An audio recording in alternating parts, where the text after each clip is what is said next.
Abrir la palabra de Dios junto a ustedes en esta mañana y enfocarnos en la vida de una mujer de Dios llamada Ana, que estaremos estudiando brevemente en nuestro tiempo de predicación. Una vez más, si usted nos visita por primera o segunda vez, es un gozo tenerle en medio de nosotros.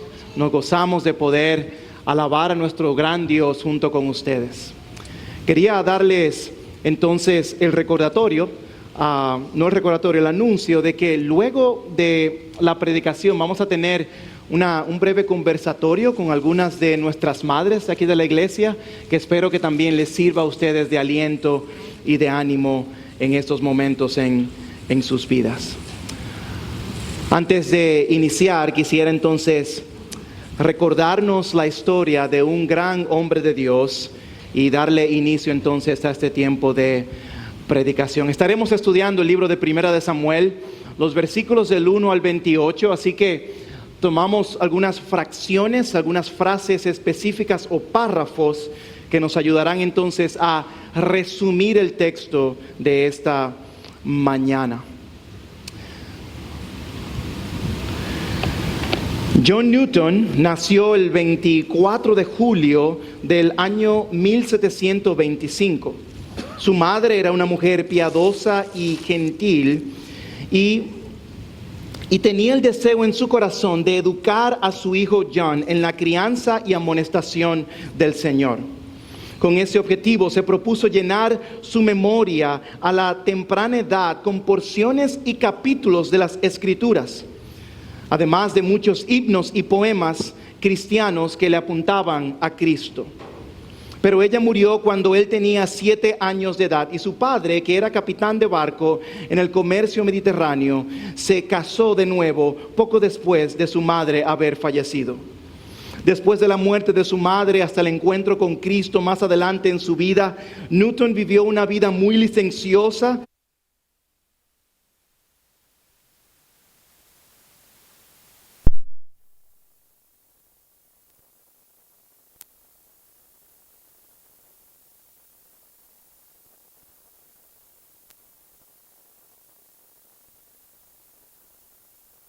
de sus reconocimientos navales. Su corazón endurecido en el 1748, el 10 de marzo, dice Newton: ese es un día que nunca olvidaré en mi vida, pues en ese momento la tormenta era tremenda en uno de los barcos en el que se encontraba. Uno de los barcos comenzó a hundirse.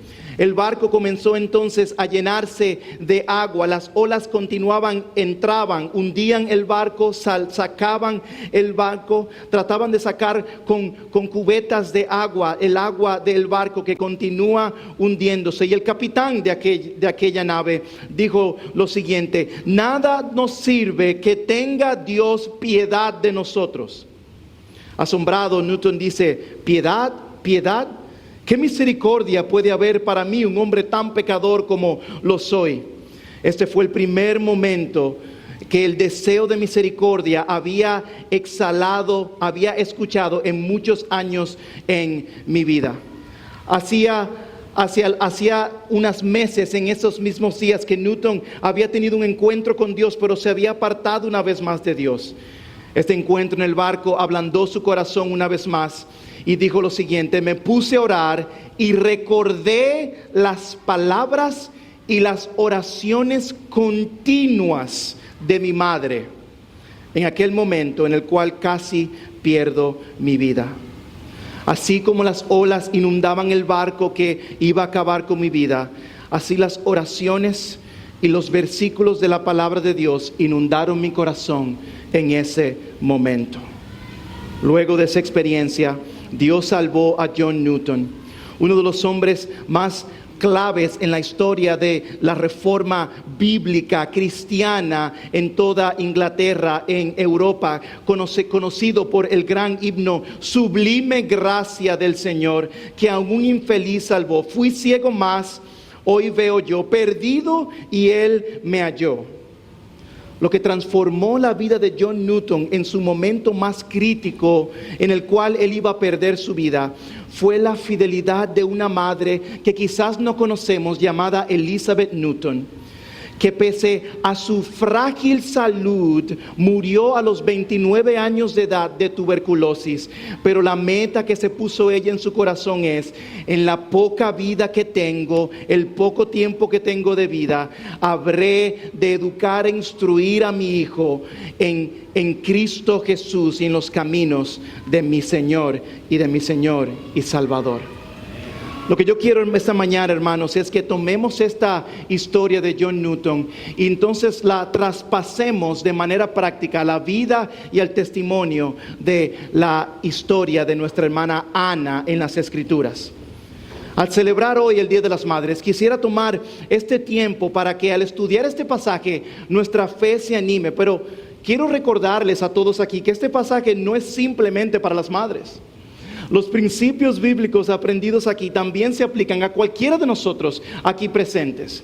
Y yo les animo a que con corazones abiertos recibamos entonces este estudio, esta predicación de la vida de nuestra hermana Ana en las Escrituras, para alentar nuestros corazones y para recordar una verdad muy importante que aprendemos tanto de la vida de Elizabeth Newton como de la vida de Ana, como leímos en el pasaje, y es que fueron mujeres de oración persistente y ferviente.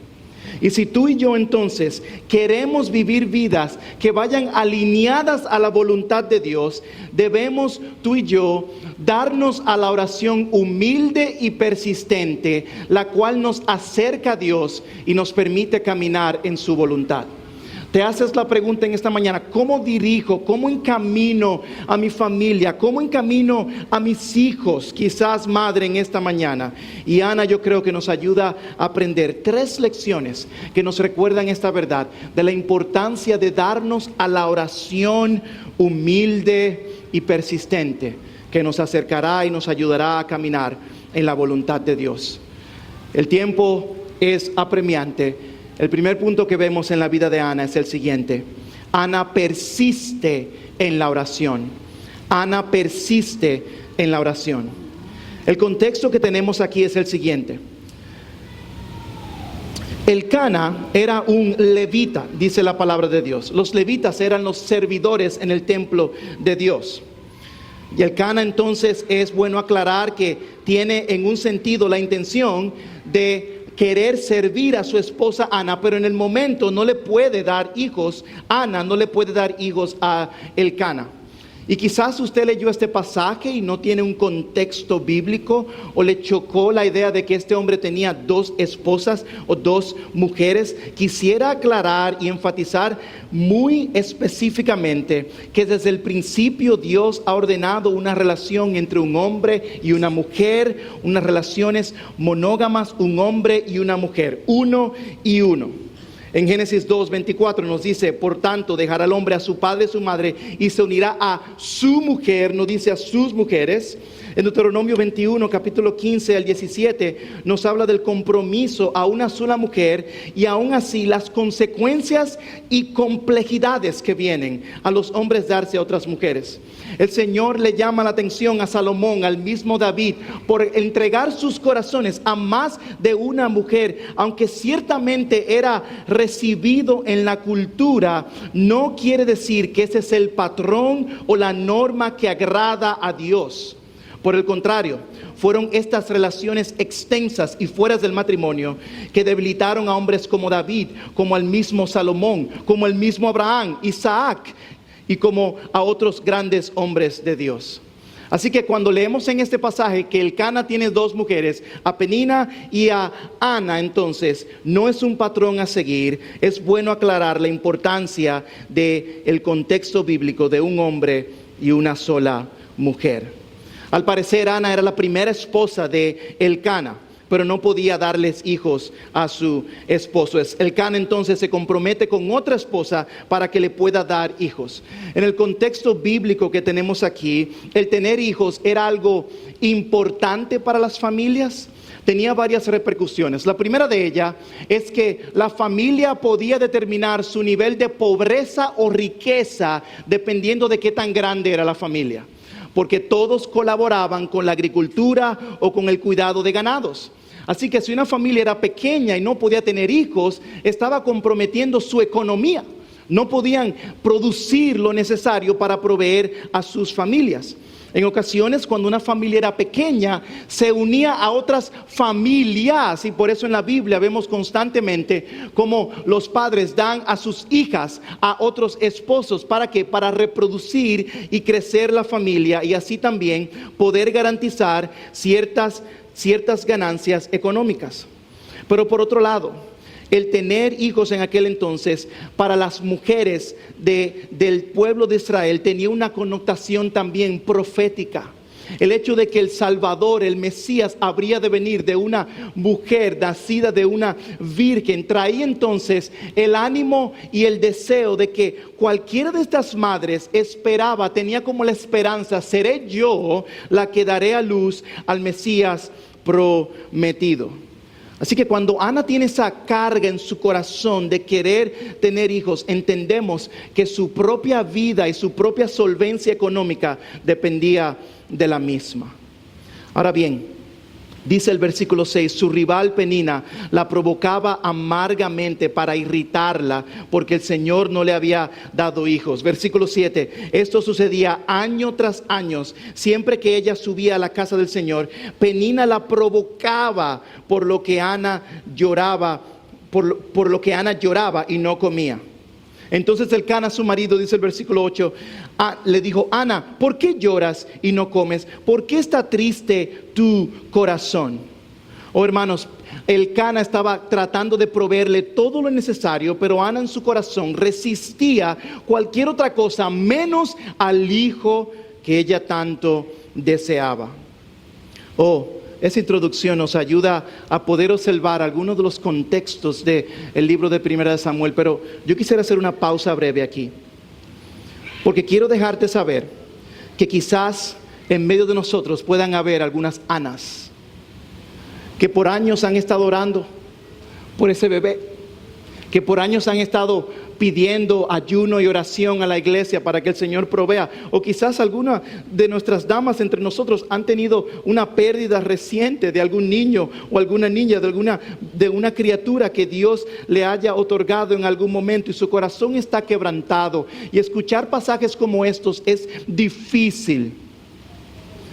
Quizás algunas de esas madres no han podido tener hijos, pero han sido madres espirituales para otros, y aún así sufren el no poder disfrutar de poder llamar a alguien mi hijo o mi hija de sangre. Yo quiero dejarte saber, hermana, en el nombre de nuestra iglesia, que lamentamos junto a ti esta prueba en la que te encuentras. Y reconocemos que estos momentos son difíciles. Estamos contigo y seguimos orando para que Dios cumpla su propósito en tu vida y aumente tu fe. Pero seguimos orando con fe porque creemos y oramos al Dios de lo imposible. Y Él puede en su gracia, así como Dios hizo el milagro en la vida de Ana, lo puede hacer en tu vida. Así que toma ánimo, no estás sola. Tú no estás abandonada en medio de un grupo, de una celebración del Día de las Madres como el de hoy, sino que hay hermanos y hermanas en Cristo que aprecian y valoran tu vida, y estaremos orando para que el Señor haga una obra especial en tu vida y en tu corazón. Y yo quisiera tomar 30 segundos para orar por nuestras madres que están con nuestras hermanas deseosas de niños. Padre, yo hago esta pausa aquí, queriendo, Señor, identificarnos con hermanas que por muchos años han tratado de tener, Señor, hijos y no han podido. Señor, a veces los planes tuyos no lo entendemos.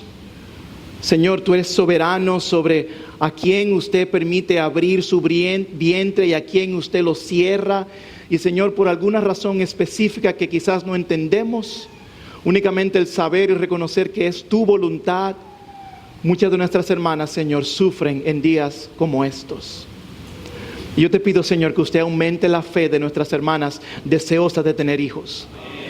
Y yo te pido, Señor, que usted en medio de nosotros el año que viene nos permita celebrar milagros de lo que usted hizo a partir de hoy día.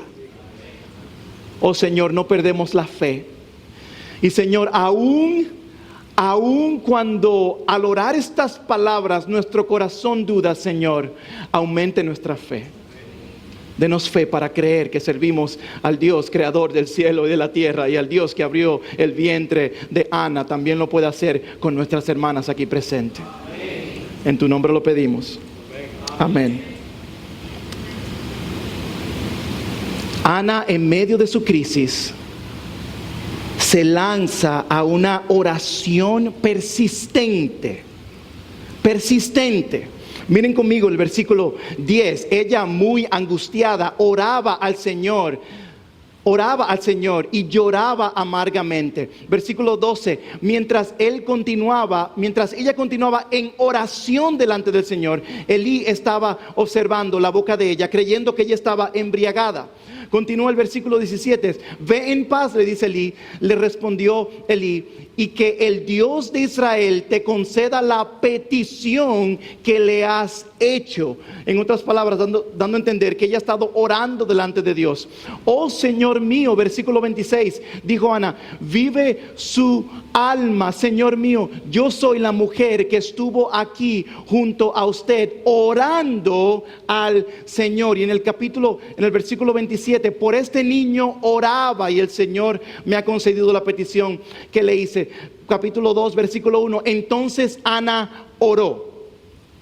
Ana, en medio de su crisis, en medio de el cargado corazón que quería una respuesta a esta oración tan continua delante de Dios, Ana hace lo siguiente. Ella se derrama en una oración persistente, continua delante de Dios. Ella no deja de tocar las puertas de los cielos, clamando por esa criatura amada que ella tanto anhelaba en ese momento.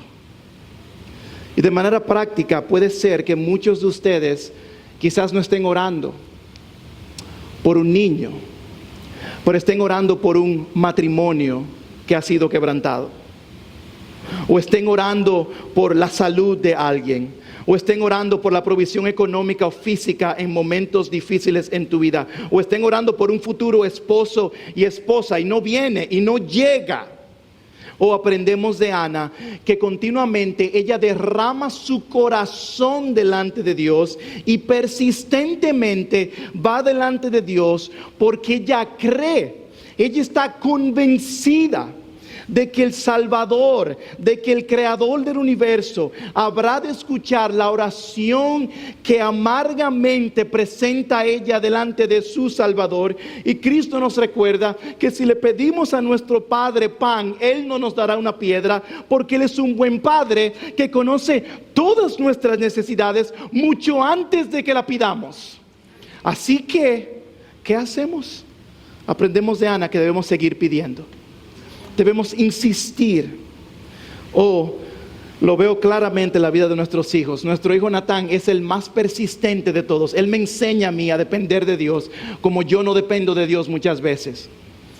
Cuando en ocasiones él quiere algo, preparémonos, Jenna y yo, porque él no va a dejar de pedirlo hasta que lo podamos proveer. Recientemente fueron unos chicles que compramos. No sé si fue una mejor compra el hacer eso. Compramos unos chicles y le dijimos, cuando lleguemos a la casa te lo damos. Ayer tuvimos una actividad en la casa, se nos olvidó dárselo y continuamente decía, luego se enfermó del estómago, no queríamos darle el chicle. Y esta mañana lo primero que hizo cuando se levantó es, papi, ¿dónde está mi chicle? De camino a la iglesia, papi, ¿dónde está el chicle? Le dijimos, bueno, tenemos que desayunar primero, no comemos chicle tan temprano en la mañana. Cuando llegamos a Pie Cakes, papi, te recuerdo mi chicle.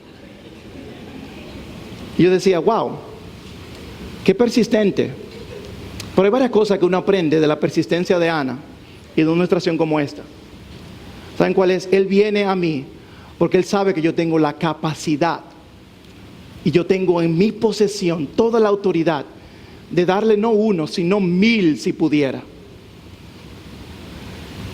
Ana está diciendo, Señor, esto es imposible que pueda suceder, al menos que tú intervengas.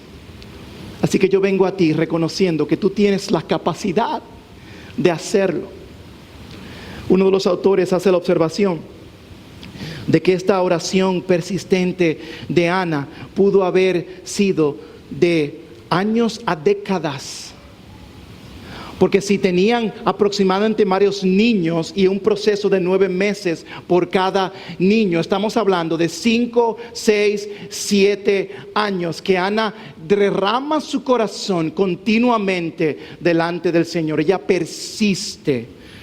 Hermana, hermano, amada iglesia, persistamos en la oración, reconociendo y recordando, sabiendo que al quien le pedimos tiene todo el poder y la autoridad de responder conforme a su voluntad en su tiempo preciso. Persiste, no dejes de orar por esa petición que tanto carga tu corazón. En segundo lugar, vemos también a Ana. Ana encuentra su identidad y su gozo en Dios. Miren conmigo el versículo 18. Y ella dijo: hallé tu sierva gracia delante de tus ojos. Y se fue la mujer por su camino y comió, y no estuvo más triste.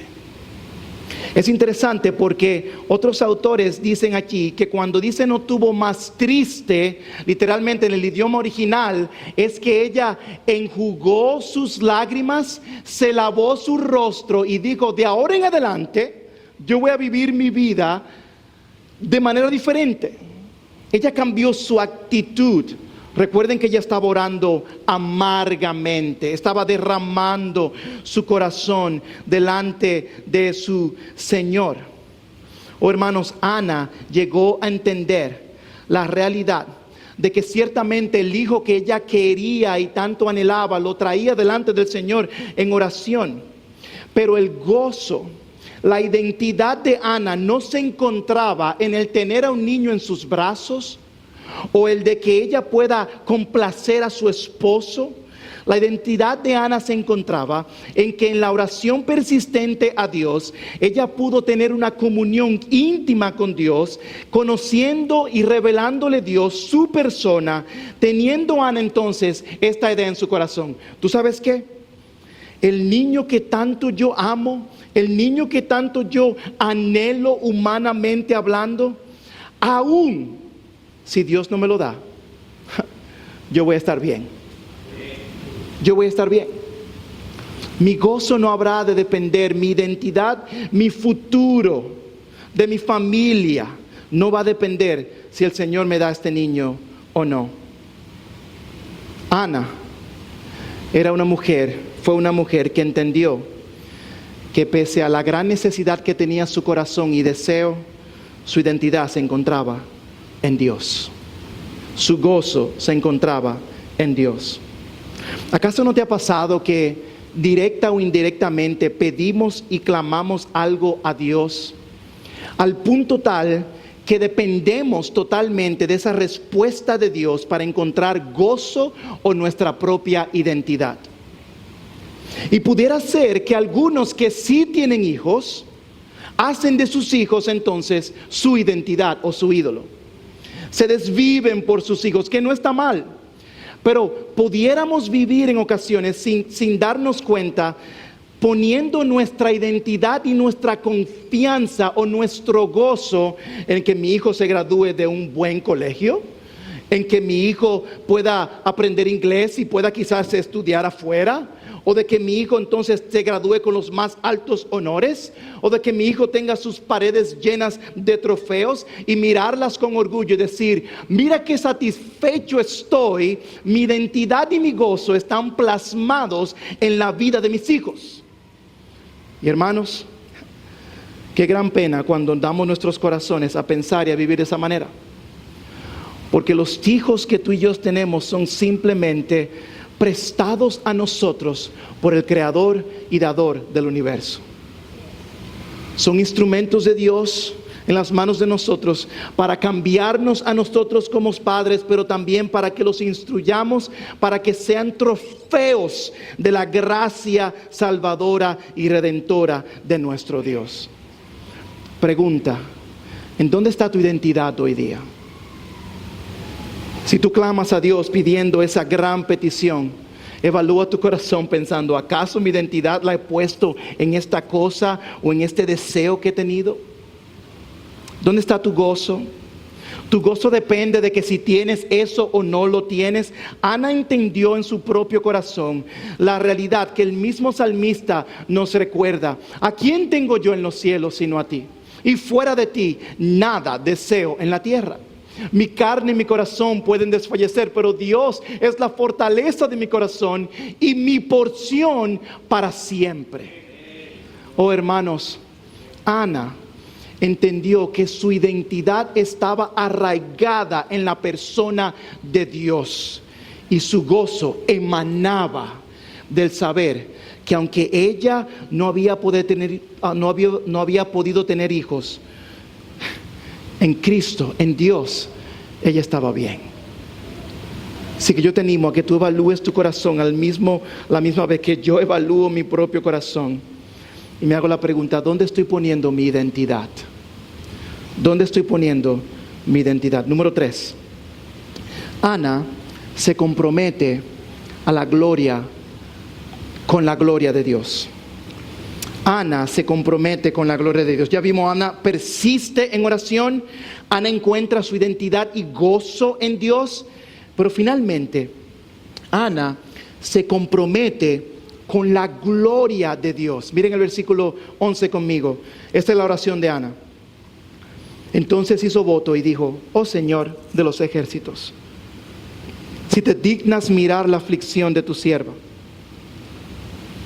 te acuerdas de mí y no te olvidas de tu sierva, sino que das un hijo a tu sierva, yo lo dedicaré al Señor por todos los días de mi vida y nunca pasará navaja sobre su cabeza.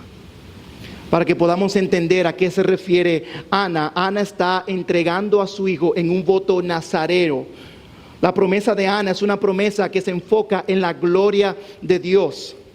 Ana estaba literalmente poniendo una estipulación a su propia petición, orando con fe, diciendo: Señor, lo voy a entregar, así como los padres de Sansón fueron encomendados desde el nacimiento de Sansón a un llamado escogido, específico y especial.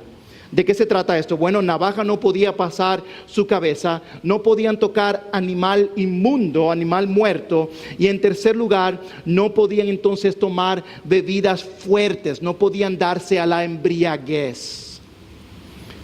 ¿Recuerdan entonces ustedes cómo el tener hijos en aquel entonces, en el contexto de la cultura hebrea, era algo vital? Muchas veces para las familias y para las madres. Ana está diciendo: Señor, yo estoy tan comprometida contigo que aún si tú me das ese hijo no va a poder hacer nada por mí, porque lo voy a entregar a ti completamente. Ese hijo, mis hermanos, no podía venir a ayudar a mami en la casa. Ese hijo no podía venir y traerles comida a su mamá en ese momento, porque iba a ser totalmente entregado y dedicado a un entrenamiento ministerial en el templo de Dios. Y no estamos hablando que en aquel entonces habían Facebook y WhatsApp, que ellos se podían comunicar y mantener cierta comunicación. Absolutamente no. Estaban a largas distancias. La distancia era tan larga que en ocasiones tenían que subir una vez al año. Aprovechaban el viaje para hacer ofrendas anuales en el templo delante de Dios. Ana, el hijo preciado que ella pide, ella lo está devolviendo al altar de Dios. Pero lo devuelve al altar de Dios para que este hijo entonces pueda servir al Dios al que tanto ella llora, clama y ama. A la mañana siguiente, dice el versículo 19, se levantaron bien temprano, adoraron delante del Señor y regresaron de nuevo a su casa en Ramá. Y Elcana se llegó a su mujer y el Señor se acordó de ella. Y a su debido tiempo, después de haber concebido, Ana dio a luz un hijo y lo puso por nombre Samuel, diciendo: porque se lo he pedido al Señor. Yo oraba por este niño, Se lo he pedido en su gracia, Él me lo ha dado. Versículo 24, escuchen esto. Después de haber destetado, llevó consigo al niño y lo trajo a la casa del Señor en Silo. Aunque el niño era pequeño, también llevó un novillo de 3 años, un efa de 22 litros de harina y un odre de vino. Entonces sacrificaron el novillo y trajeron al niño a Elí, el profeta Elí, el sacerdote Elí. Oh Señor mío, dijo Ana, vive su alma. Señor mío, yo soy la mujer que estuvo aquí junto a usted orando al Señor por este niño. Y por este niño oraba. Y el Señor me ha concedido la petición que le hice, por lo que yo también lo he dedicado al Señor. Todos los días de su vida estará dedicado al Señor. Y miren cómo termina el versículo. Y adoró allí al Señor. Y adoró allí al Señor. Yo no sé si estamos perdiendo un poquito el contexto emocional de lo que Ana está haciendo.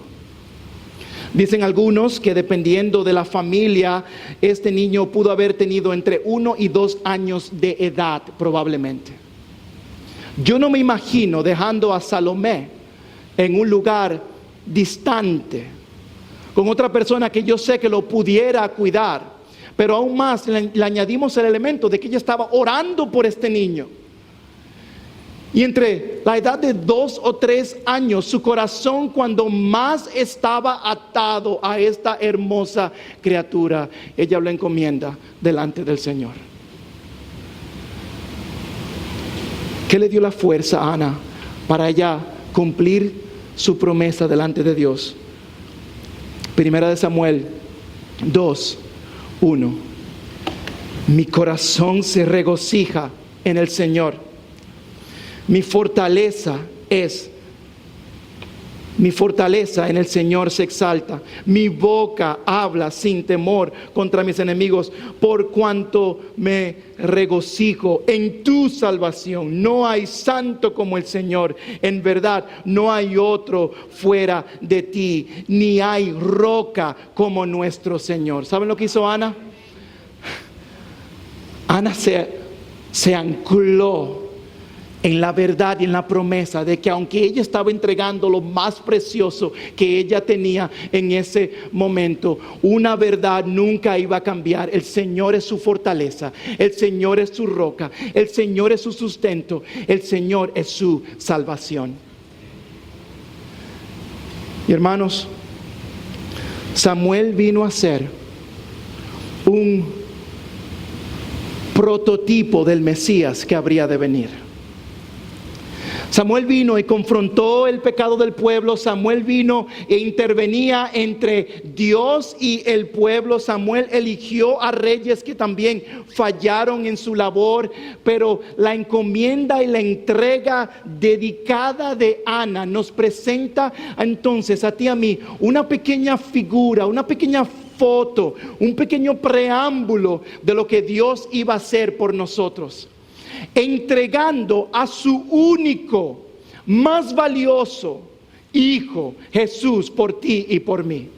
Y lo entregó en la cruz del Calvario, sabiendo y teniendo conocimiento de lo malvado, de lo horrendo y de lo sucio que era nuestro corazón. Y aún así, Cristo Jesús murió en la cruz del Calvario por pecadores como tú y como yo, para que hoy, al igual que Ana, digamos: nuestra salvación proviene del Señor, nuestra esperanza proviene del Señor, mi gozo e identidad provienen del Señor, no de mis hijos, no de posesiones materiales, no de favores y de estatus sociales en este mundo. Vienen absolutamente de aquel que murió y resucitó de entre los muertos por mis pecados, nuestro Señor y Salvador Jesucristo.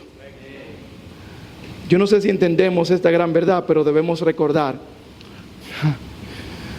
que Ana lo que está haciendo aquí es apuntándonos a la cruz, apuntándonos a la cruz de Cristo Jesús. Y al leer pasajes como estos, debemos alentar nuestros corazones del saber que Cristo hizo esto también por nosotros.